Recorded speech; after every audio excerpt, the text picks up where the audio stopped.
Hi, I'm Dr. Amy Robbins, and welcome to Life, Death, and the Space Between podcast. I'm a licensed clinical psychologist in media, and here we explore life, death, consciousness, and what it all means. Today, I have Mona Sobhani on the show. Mona is a Ph.D. in cognitive neuroscience, an author, and entrepreneur. A former research scientist at the University of Southern California, she holds a doctorate in neuroscience from the University of Southern California and completed her postdoctoral fellowship at Vanderbilt with the MacArthur Foundation Law and Neuroscience Project.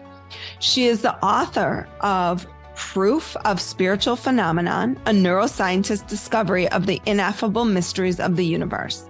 Her work has been featured in the New York Times, Vox, and other media outlets.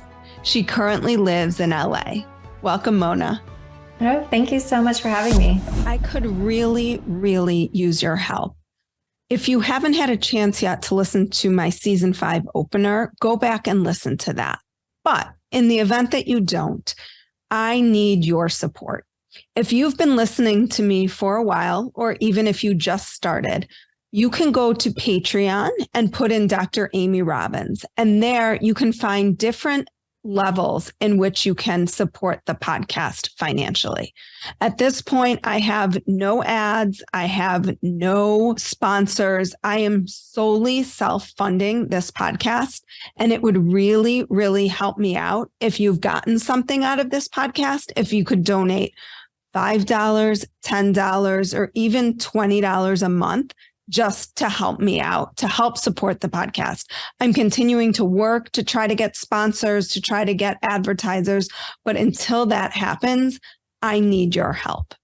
And there are other ways to support the podcast. In addition to Patreon, you can like the podcast. You can subscribe to the podcast. You can rate and review the podcast. I always love reading your reviews. They're really heartwarming to me, and it's the emotional currency that I get from providing you with this resource. So please take a moment to just help me out here. You can also find the links in this episode, in the episode notes, as well as on my website at dramyrobbins.com. And don't forget to follow me on Instagram at Dr. Amy Robbins. So you've had quite an interesting journey to going from a materialist to post-materialist. Mm-hmm. So can you tell us, one, what that means, and two, a little bit about your journey in terms of why you found yourself so compelled to research the actual proof of spiritual phenomena? Yeah, sure. So I started off, once you go through scientific training, as you mentioned, my PhD is in cognitive neuroscience. So very traditional route. And when you go through the kind of scientific training that I did, no matter where you begin, and I've spoken to a lot of my colleagues, so it was true for a lot of us, no matter what you come in with, you might have not a super religious background, but you might be spiritual, you might be curious, whatever. By the time you leave, and usually PhD programs are quite long, like mine took 6 years. Mm-hmm. So by the time you leave, it really is kind of an indoctrination. I don't mean it in a negative way. I just mean it is what it is. But you come to fully adopt the worldview, which is scientific materialism. That's what, mainstream science believes and follows, which is basically that the world is made of matter and it's physical and we can measure it, and that there's no other substance or there's nothing else behind it. Like everything that we can sense with our senses and that's physical that we can measure, that's what makes up the world. And that's what you come to believe. I mean, nobody even ever tells you this is the worldview and these are the assumptions. It's just embedded invisibly in the background. And I think before that, when I was in college and I was younger, I was more attuned to the universe and kind of interested in these crazy coincidences that I would have happen. Like I found a journal where I was keeping track of these really weird coincidences that my roommates and I were having. So I was kind of plugged in that way. But by the time and curious, like, oh, what is the universe? How are we all related? But once you start going through the training, it's not that you lose the awe and wonder, but you just become very scientific minded of like, what can we measure? What's correlated to what?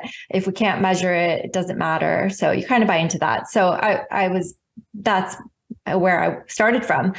And I had no reason to change that view because a lot of the people around me subscribe to it. I mean, the mainstream journalism, kind of is just in Western culture. That's what people believe. And, when you try to bring up anything spiritual or paranormal, you'll find it. You'll find the resistance, right? So, but for me, what happened was I hit an existential crisis in my life, thought I should be happy, but I wasn't. There were a series of events. I talk about it in the book. I won't go into all of it, but there were just a few things that happened. But what made me kind of step back and look at my beliefs was I'm Persian, and in our cultural heritage, we have a tradition of what's called divination, which is you can use any medium. It could be tarot cards, it could be, but in my family's case, it was coffee grounds. So you'd have this like thicker kind of coffee. It's like Turkish, Armenian, Greek coffee. You leave the grounds in the cup, flip the cup, it dries, it makes pictures. And then you have someone who's intuitive read it. And my grandmother used to do this, and my mother learned it from her.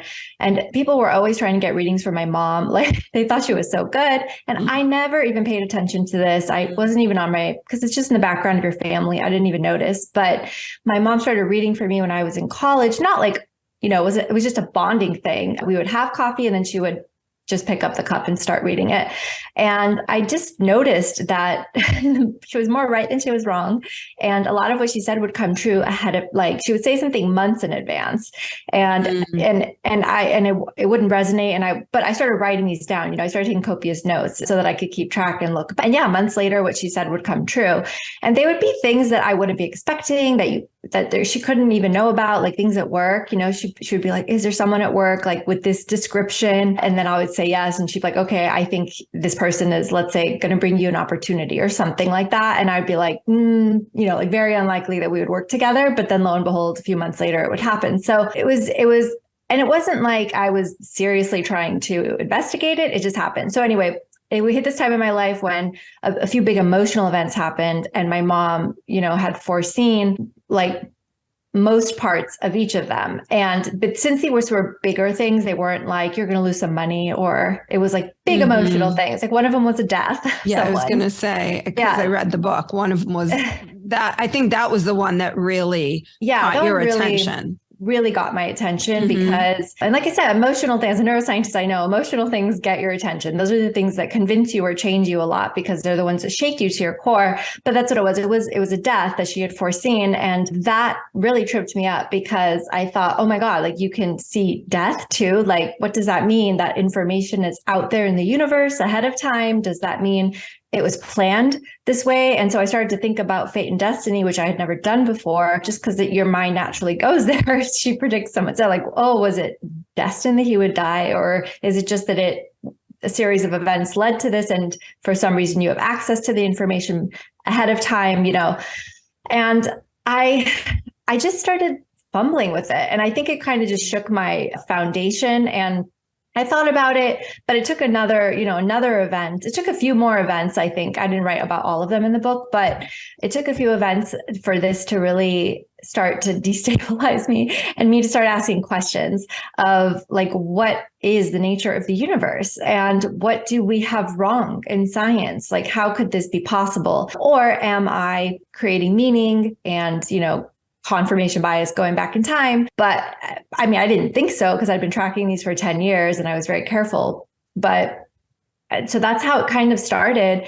And I didn't think anyone had done research on these topics. I had no reason to think, because they definitely don't talk about it in graduate school. I've never come across it in any of my 10 plus years of, schooling. And I was like, oh, no one's ever studied this. Like, this is not believed to be true. So I didn't think there was science. I didn't go to look for science. I just started trying to experience it more. So I would talk to my friends about it and be like, have you ever been to a psychic? And then they were like, yeah, we know some really good psychics. And then we would go to them and kind of which is obviously not a scientific experiment.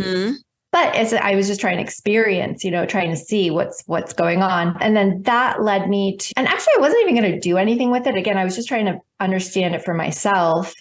But my friends and I went to get readings, and we would swap readings and see if one reading was true for someone else. And we found that they were very specific to each of us, which again, you can't publish in a peer reviewed journal, but when you're experiencing it, you're like, this is really, really weird. Cause they would say things like, oh, you have a niece or something. And like, I don't have a niece, but my friend does. So, things like that. Mm-hmm. And we did that for a while. And then the intuitive started mentioning spirituality. So they would talk about karma and reincarnation. And I didn't even know what those words meant. I just ignored it until later.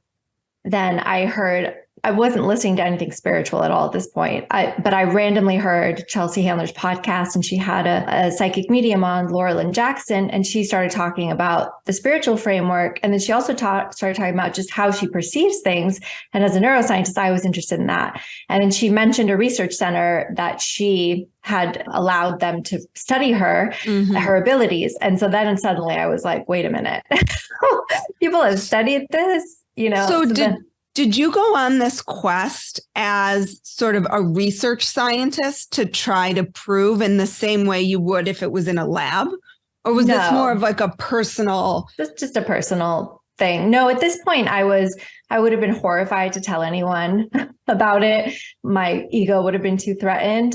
So it was all secret. It was all me and my friends, or it was all personal. And it was just for me to understand the universe better, to be like, I'm like, okay, these intuitives are saying things they couldn't possibly know about my life. So like my mother, so they might have access to information. So our understanding of information and time may not be correct. And then I'm like, but now they're telling me this spiritual framework. Is that also true? And I really didn't believe at all. I was really like anti-spirituality and anti-religion. So I didn't believe, but I honestly was just curious. I was just started asking myself these questions. And if you are trained, like, logically, you follow the logic. And I'm like, that's where my logic would go is, okay, this is like, let's say you can prove that what they're seeing is true and they have access to that, is what else. So then I just became curious and interviewed a bunch of them, did a bunch of reading, and it led me down this path. But no, I was not trying to prove it scientifically. I would have gone about it in a totally different way, How would you go about? Because I've read and heard. I was actually just listening to a podcast last week, I believe, or a couple of weeks ago. It was Tim Ferriss and Roland Griffiths, who's a researcher out of Johns Hopkins who does a lot of psychedelic research. And they were both pretty adamant that they didn't believe that there was that all of these experiences were true, that were real. And one of the things they said was that it's really difficult to conduct research in this space because of all the things you need to control for. And I'm just curious, how would you even think about beginning to conduct scientific research? I mean, I know a lot of this is more qualitative versus quantitative. Is it quantifiable? What would that research look like? How would it be conducted? So there has been a lot of research conducted, which I was surprised to learn, but it's like over 100 years of research from labs all over the world, from just so many different places. I mean, you're a clinical psychologist, right? And in neuroscience, we worship William James, and they've kind of erased from his history that he was interested in paranormal phenomena. Like, he went to seances, he wrote about the variety of spiritual experiences, one of his books, but he was really interested in thinking about different views of consciousness and our minds and our brains. And they've completely erased that. They never talk about that in mainstream. But if you go read any of his writings, it's all there. So there's a very long... That's interesting. Yeah, there's a very long history of people like him and Carl Jung, and not so much Freud. But I think actually secretly Freud was a little bit interested in telepathy and some other things. But again, people try to hush it. Anyway, so there has been a lot of research on this. And that's why lab research is important, because as I'm telling you this story about me going to an intuitive or a psychic, I mean, everyone is too stigmatized to take that seriously. There's too many, just like it was for me. Like, I'm like, oh, how did she deduct from what I'm wearing that this is true about my life, right? Or did she see me, like, did I unconsciously nod and did she pick up on it? There's too much of that. So, you can never use a psychic intuitive reading for scientific research. So in the lab, what they do, and again, right, there's so many institutes, the Ryan Research Center, the Windbridge Research Center, the Institute for Noetic Sciences. There's a lot of centers who have done this research for over 100 years. And they set up these very carefully controlled experiments where you can have some set, like, let's say 5 cards, like from Ghostbusters, like you have 5 shapes, a star, a square, an asterisk, whatever. And you have the person try to predict what the next card is that's going to be presented is. And you have the cards randomly selected, by a computer. And then the statistics of it. You're like, okay, if we have 4 cards, they should get it correct 25% of the time. And then you just do a bunch of trials of this. And if statistically it's above chance, they can guess the correct card, then you have proof of something. And that's what they've found with these studies is above chance level. It won't be like super high, although for some people it is. And that's the other thing is like just like with any human trait, it varies widely, but then they'll score above chance. And they've actually shown not only in guessing, but they've shown it with physiology as well. Like we use sweating, basically it's called skin conductance is the technical term, but it's basically sweating. And they found that too, like they find sweating responses in advance of a picture that they don't know is coming, but that startles them. And so that's indicating that the body somehow is possibly above chance anyway. Our statistics could be wrong, but that means that we have to change all the rest of our research too. So that's like the paradox of psi phenomena is like when people read the results, and there's a lot of results, there's so much research that there's been meta-analyses, there's been reviews, which in science means they put all the evidence together and we'll look at it as a whole and say, is there an effect here? And there's been enough over the years that it's a small effect, which makes sense because we're not walking around like X-Men, like people aren't walking around with strong powers. It's a small effect, but it's there and it's above chance. So either our stats are wrong or there's something there. But the only reason that the scientific community dismisses it is because it doesn't fit scientific materialism, which is the worldview we described earlier. But if you step back from that, which I think science should do, and understand that scientific materialism is just one worldview, but there's a lot of other worldviews that say, well, maybe consciousness is the foundation of reality, not matter. Maybe there's some sort of energy that even underlies matter, and everyday physics is coming out with new findings suggesting this. And there's a whole group. I mean, there's the neuroscientist Don Hoffman at Irvine, who is basically now he's done a computational experiment saying we don't view reality as it is. We view what we need only as a species to survive. And so he's like, so people need to stop, making the argument that what we're seeing is reality because it's actually not even the case. So, and I have several questions. Wait, hang on. I want to stop you because I have like 25 questions from what you just said. Okay. First of all, what is psi phenomenon? So can we go back to that? Oh, sorry. No, that's okay. That's what they call it in the research, but it's psychic phenomena. It's paranormal, parapsychological research. They call it psi now, PSI.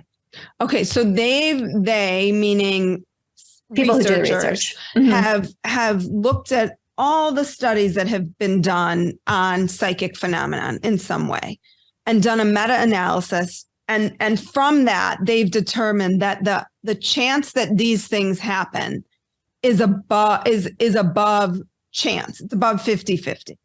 Yeah.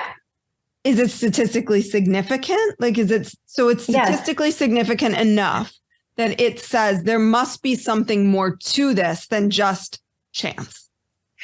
Yes. Okay. So there's a review.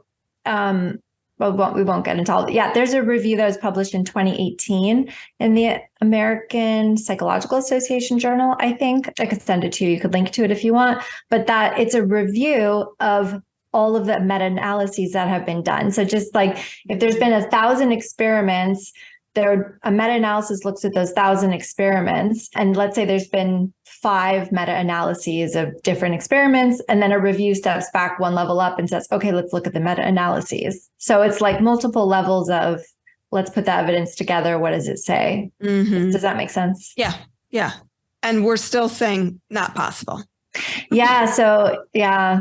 Like, it's funny because I linked to it on Twitter last week. And yeah, some archaeologists, which I was like, I try not to be condescending anymore, but I'm like, I have done behavioral research in the laboratory with subjects. Like, I know this research inside and out.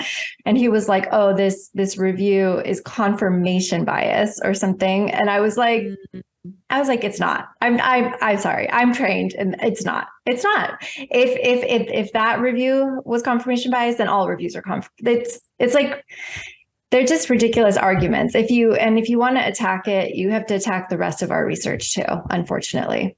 You mean all the scientific materialism research? If you're going to attack the post-materialism research, because the and I'm not trying to defend it because I don't even do that. I don't do sci research. I have no interest in doing it. I feel like there's been enough done, but there's always something more to explore. But they use a lot of the similar methods that we use in our lab. And so for just an example, a Cornell professor, Daryl Bem, was an established, psychology professor at Cornell, and he did a series of these experiments, and they showed positive results. And he published them in a normal psychology journal. I can't remember what year it was, 2014 maybe, and it rocked the psychology world because this guy used normal psychological research methods, ones that I've used too in neuroscience.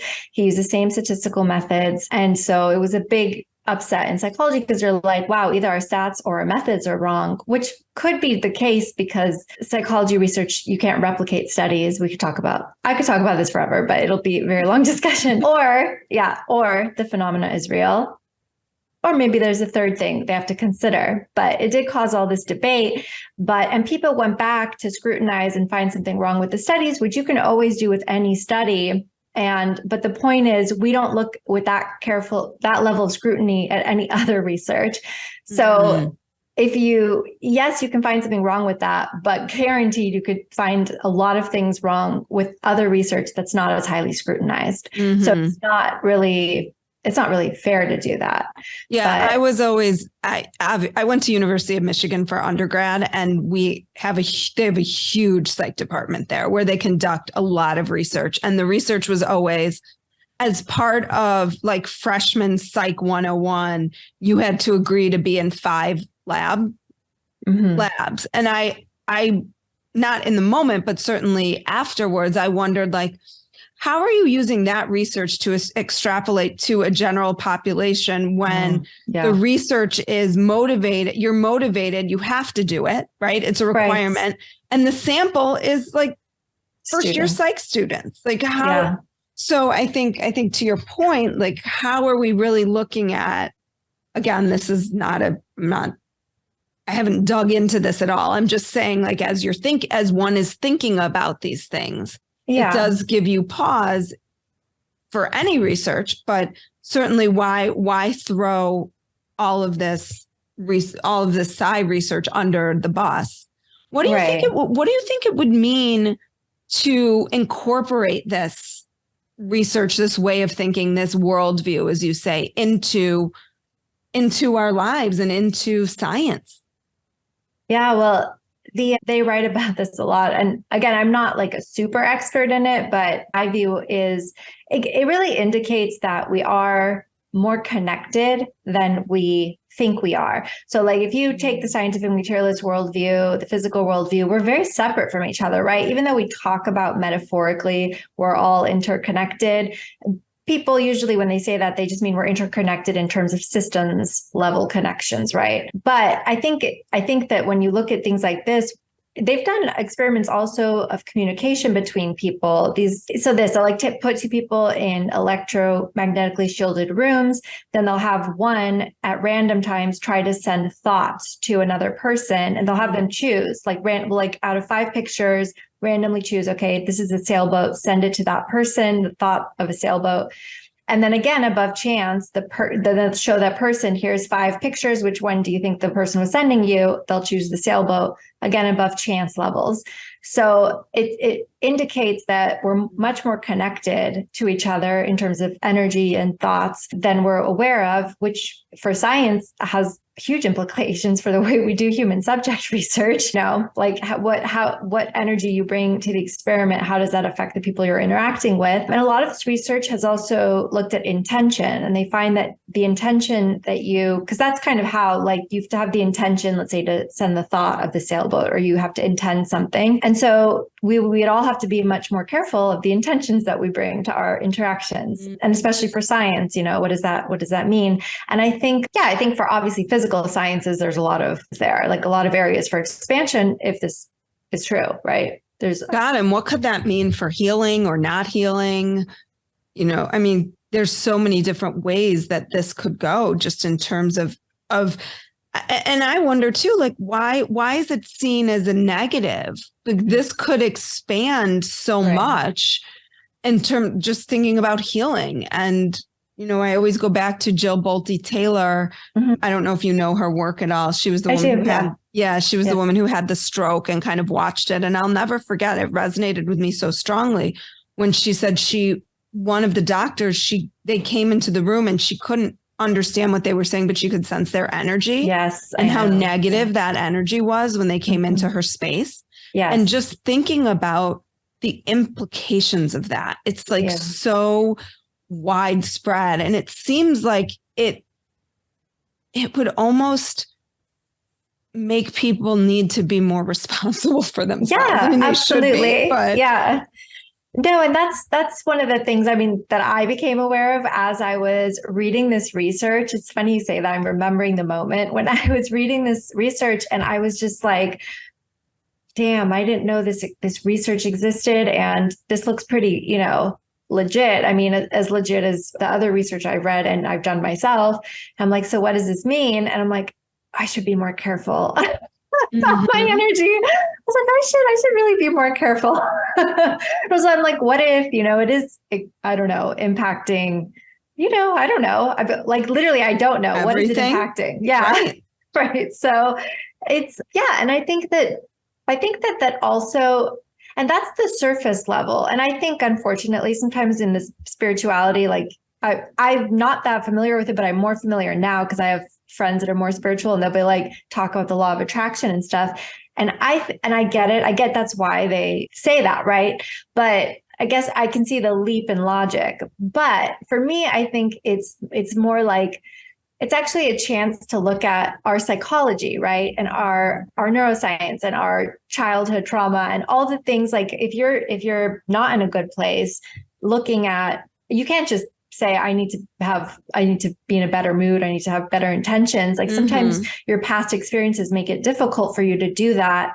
But then now that's your opportunity to be like, okay, well, what can I look at? What can I rewire? What can I change? Because I want to move forward with, good energy. So I think that's one invitation that I see that, and I took that. I started, trying to dig into my own healing. Yeah. And I think, that's how I think of it too. When people talk about like change your vibration or raise your vibration, you can't do that without doing a lot of the deep inner work that needs to be done in order to shift these patterns and then shift how you feel about yourself in relation to the world. Yeah, I think so too. And like, yeah, you could shift your energy superficially, but like you're saying, to get that deep shift, it takes a little more.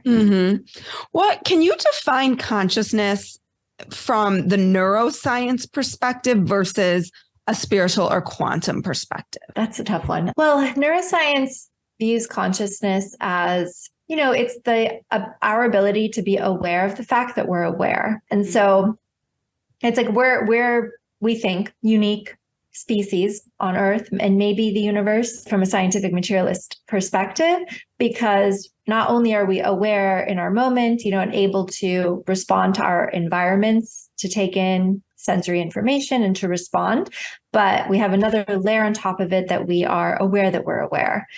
And so that's how I think scientific materialism defines it. The spiritual aspect, that's a good question. I think it's similar, but I think that I really don't know how to answer that from which spiritual aspect, but I guess I'll say, I think that thing that we were just talking about earlier of how we're connected to each other, I think that they believe that is part of, I know that some schools, I'm not going to name any because I don't know what they are anyway, but believe that consciousness is possibly the foundation of our reality instead of matter. And so if it was matter, we're all separate. But if consciousness is some type of energy, let's say, and it runs through everything, then that could be what's connecting us to each other.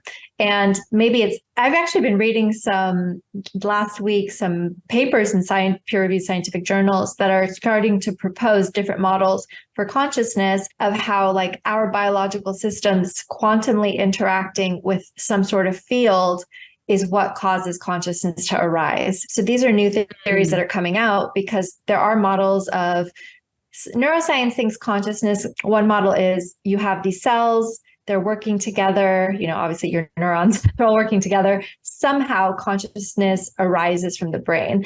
And what that means is your subjective experience. So like, what does having ice cream taste like to me? Or when I'm watching a movie and I feel, all these emotions, but I'm feeling them and it means something to me, right? Like it ties back to my life experience in some way. That's all part of subjective experience and consciousness. And we don't know how that arises from a physical cell or even from physical cells working together. We don't know how you go from there to subjective experience and consciousness. There's a huge gap. It's called the hard problem of consciousness, and neuroscience has no explanation for it.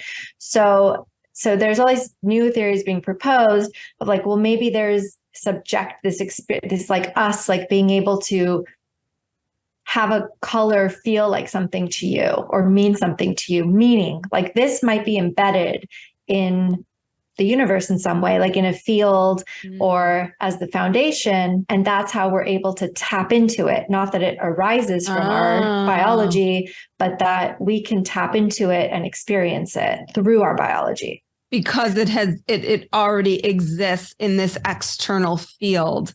Right. And we then can tap into the energy of that experience. Right, exactly. Those are some theories. Yeah, being proposed. Is that the quantum field theory that you talk about in the book? That was one of them. So in that paper, that was one that someone proposed that there's a field of consciousness, and it has two aspects. One is, physical, like we might be able to measure it somehow. And one is phenomenal, which is what I was talking about. Phenomenal is your experience of something that no one else can ever understand. Right? Like nobody can ever understand your experience.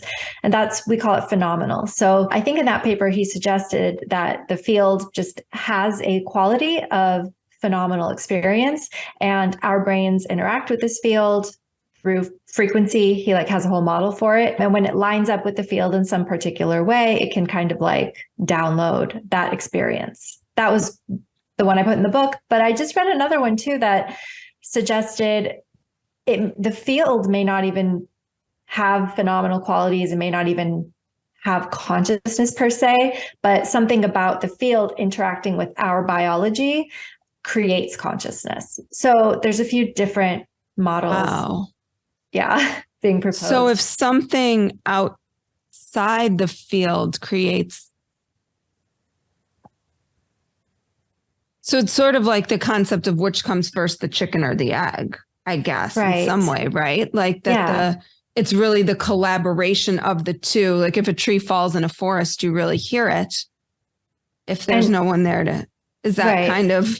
Yeah. And it's difficult because we don't know. These are all, like I said, once you leave the worldview, like you abandon scientific materialism and you're like, okay, maybe physical matter isn't the foundation. And now you're like, anything could be, consciousness as an energy could be. It's all theory, but we can begin to test some of these theories. So as these models are coming out in papers, there are suggestions for how to test it. So, we'll see. It's all just starting. But but I think there's a lot of creativity, I guess I would say, happening because you kind of have to the first step is stepping out of the box that you put yourself in, which in my head in a lot of people's heads is scientific materialism, thinking that we have to be able to measure it. We don't. Like, and the other thing is you don't have to be able to measure the field, for example. You can measure the effects of the field, which could be our interaction with it. So I think it's starting to change. I think it's starting to change a little bit, but it's exciting.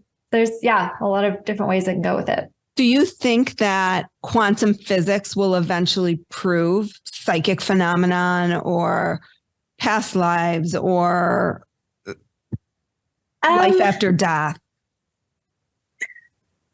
I think that, so some of these, actually all of the models I've been reading involve quantum phenomena, like quantum biology. So it's kind of a combination of neuroscience, quantum physics, and cosmology. I think that where we're going, will they ever be able to prove? I mean, it's hard to prove anything. I mean, honestly, in science, we try to, even though the name of my book is Proof of Spiritual Phenomena, which was publisher's choice, by the way, we never use the word proof. We never use proof. And you can never prove something doesn't exist, right? We always, in science, you can't prove something doesn't exist. We never try to do that. But we talk in likelihoods. So, I mean, I think we can get closer. I think that this is my problem. I can just talk from my perspective. When I started reading about all these phenomena and I would roll my eyes at past lives and stuff like that, it's because it's like, first I'm sitting in my scientific materialist box of physicalism and I'm thinking, how on earth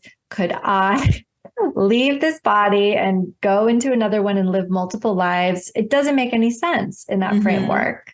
So, and I get that. But once you start reading physics and philosophy and all these other things, then you suddenly realize, oh, well, if the foundation of reality is not matter, and let's say it is just energy, well, energy is never created or destroyed, and maybe there are a lot of different frequencies of energy. Maybe each person is a specific frequency and that frequency lives on forever in the universe. And as we're seeing these new models come out, I'm like, maybe your frequency is just out there all the time. And once in a while it interacts with biology and you zap in. So I don't know, it doesn't become, it's not as crazy when you start removing the narrative and take yourself out of, physicalism and take yourself out of the box and start thinking about it in different ways.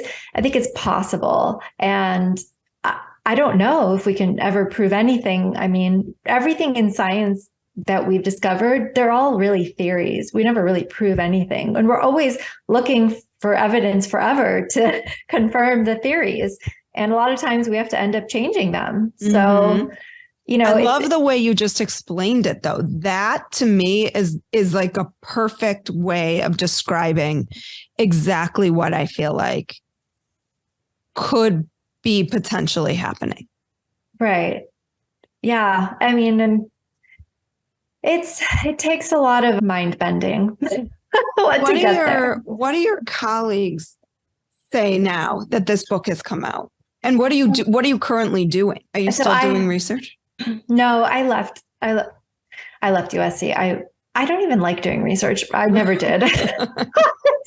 Honestly, it's so boring to me, but somebody has to do it. Right. No, I work with two friends and we have our own company. I started my own consulting company where I'll work with companies on building neuroscience models or doing literature reviews for them. But I also have another company with two friends and we build apps and web development and we do consulting work.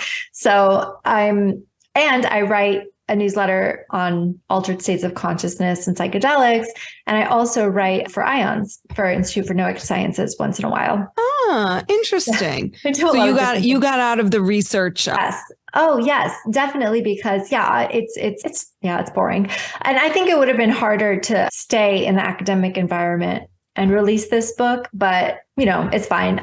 So to answer your other question, I interviewed a lot of my colleagues for the book and I've had ongoing conversations with them. I really feel like, these may just be the ones I'm in touch with, but they're all evolving with me. I'm one of those annoying people that when I learn something, I tell everyone. Me too. That's how I am too. Yeah, I'm just like, you have to read this. You have to listen to me while I'm excited. And so I've kind of taken a lot of them on this journey with me.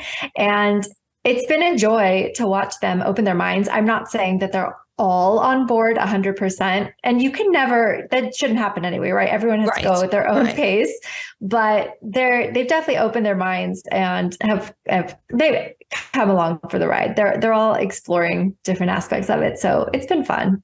Oh, well, go ahead. Oh, sorry. And I just wanted to say, I found a whole community of other scientists interested in this. And my friend and I went to the Society for Neuroscience conference, and we had a spirituality and neuroscience social. And we said, like, have you ever had an experience you couldn't explain through science? Whether you classify it as spiritual or not, come talk with us. And I thought no one would come, And 50 people came, and they were students, postdocs, faculty members. A lot of them knew the research, the psi phenomena research. So a lot of them knew the reincarnation research from University of Virginia. Mm-hmm. A lot of them knew the psychedelics research and how it is similar to mystical experiences. And they all wanted to talk about it. So we made a group, and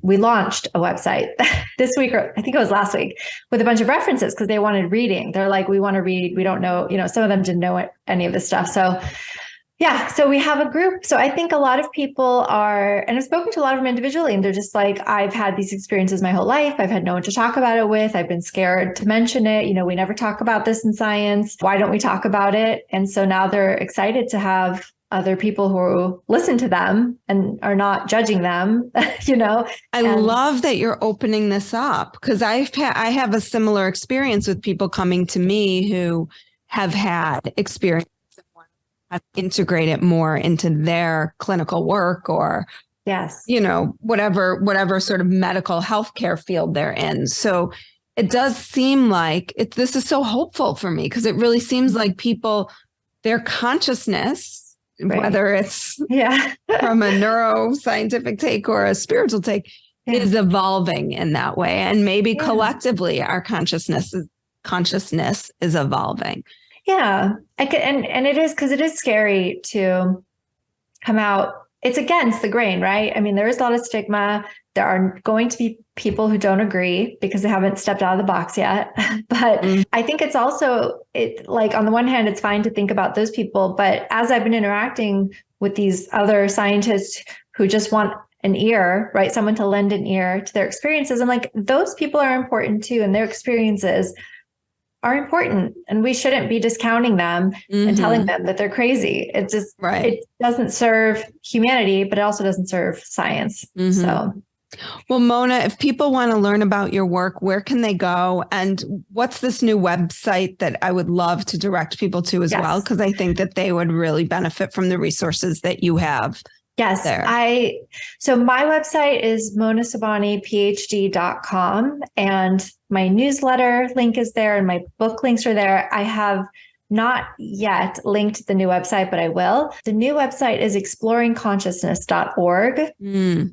And you can, we're trying to keep it to scientists right now, but if you are a scientist and you want to join, we can add you to our Google group and our mailing list. We're only going to send newsletters once a month to highlight podcast episodes or papers that we find useful. But we are going to put this enormous list of references that is still growing up on the website by category. So you can look at psychedelics, spiritual experiences, psi phenomena, whatever.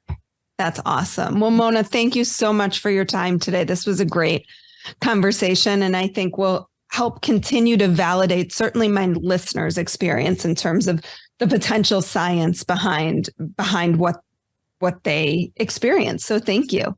I'm so glad. Thank you for having me. It was a great conversation. Thanks.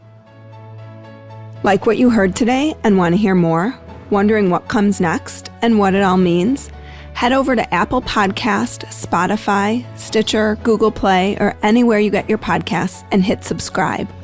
Also, if you could take a minute to rate and review my podcast, I would really appreciate it.